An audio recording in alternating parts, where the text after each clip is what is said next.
Hi everybody, it's Jen. Welcome back to my channel, Hallmark Plus More, where we watch and talk about shows, movies, mysteries, Hallmark ornaments, and anything else that floats our boat. So today we're going to be discussing and reviewing the new show Matlock Season 1, Episode 3. Hopefully you just finished watching and discussing with me. It was definitely an exciting episode, so I just want to kind of talk about it and do a quick review, see what you guys thought. So first off, I always say this, at least I have been in these episodes. I feel like now I can say it. She's always one step ahead, right? Every time you go, oh no, she's going to get caught, or oh no, she did something, it's planned. So, I mean, she's such an incredible actress. I love Kathy Bates, but her portrayal of Matlock in this show is just so great. Every step that it looks like a bad move, except the phones. I feel like she wanted to get the phones banned so that she could go through Olympia's phone. And then obviously kind of had to take a step back and go to plan B on that one because she got pulled back into the case. But I definitely think, especially if you're a lawyer, or even when you do whatever work you do, I feel like, sometimes certain instances kind of bring up personal history or your personal, something in your past.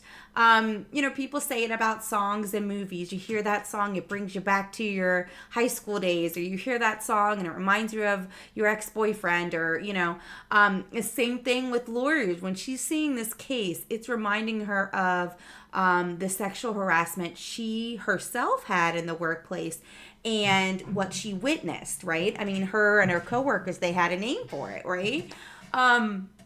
So it wasn't necessarily that it was accepted as much as there wasn't much you could do about it. So I think this case was hard for her. And she just did that outburst. Why are you, what are you keeping in? Well, I didn't think we should take this case. And she kind of just gives you her opinion right there. The only bad part was Alex, their plaintiff or the person they're defending heard it. So she really had to do some damage control, and I think she did it. I mean, like I say, she got me choked up, and it's just a show.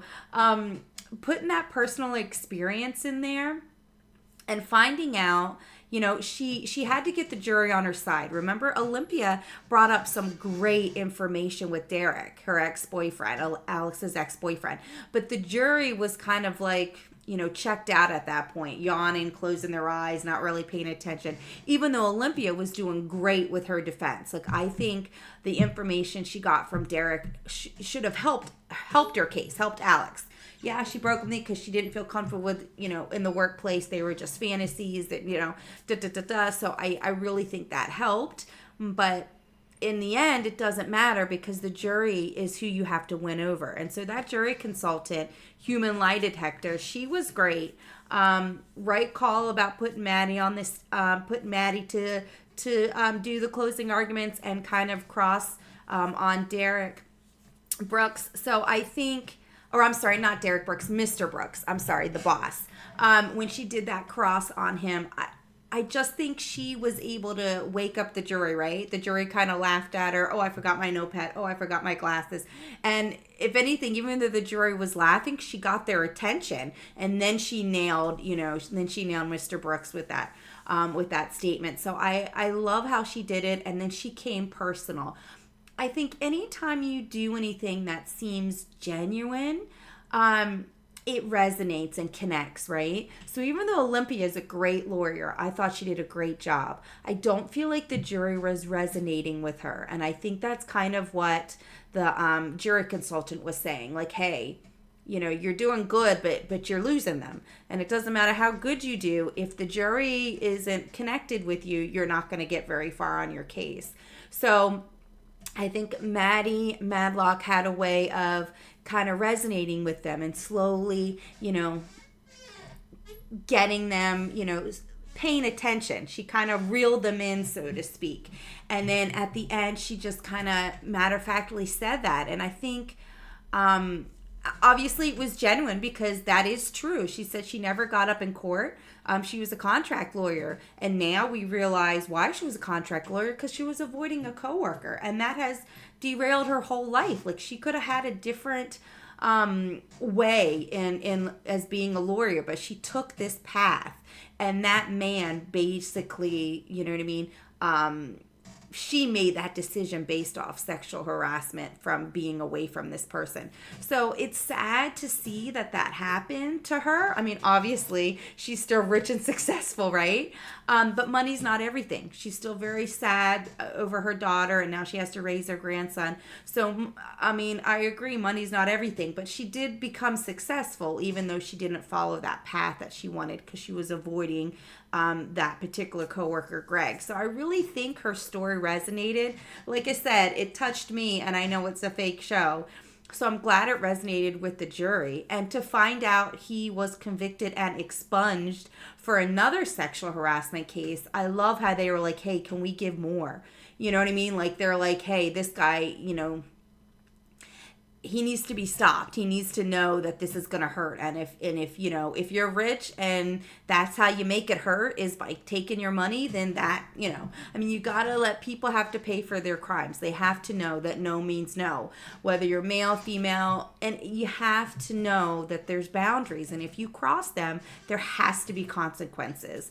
So I'm definitely glad they run their case. I'm definitely glad that Maddie was able to kind of bring Alex back, because I know that was devastating for Alex to hear that, you know, for Maddie's outburst. And yet her closing argument kind of brought everything back, and I loved that. So definitely love how it ended. The computer thing, I was worried, because I was like, uh-oh, she's not getting it in time. But she didn't need to get it in time, because her whole plan was swapping out the computer. So definitely interesting, you know. And then even at the end, when he heard that voicemail, it was like, no, she's not my friend. Like, Maddie kind of has that wall, you know, she wants to be friends with these people, but that's a wall. So I definitely think that's interesting. What I didn't like at the end was the jury consultant was looking at Maddie, and I feel like she's nervous because she's lying about everything, right? So I think that's going to be a little interesting in the next episodes. If this jury consultant continues to come back, that's going to be a little worrisome for Maddie, but she's pulling it off well so far. So we'll have to see, you know, what happens in the next episodes. I hope you enjoyed reviewing and watching with me. Thank you so much for everybody who watches my videos and subscribes. I appreciate you so much. Thank you so much. Until next time, bye.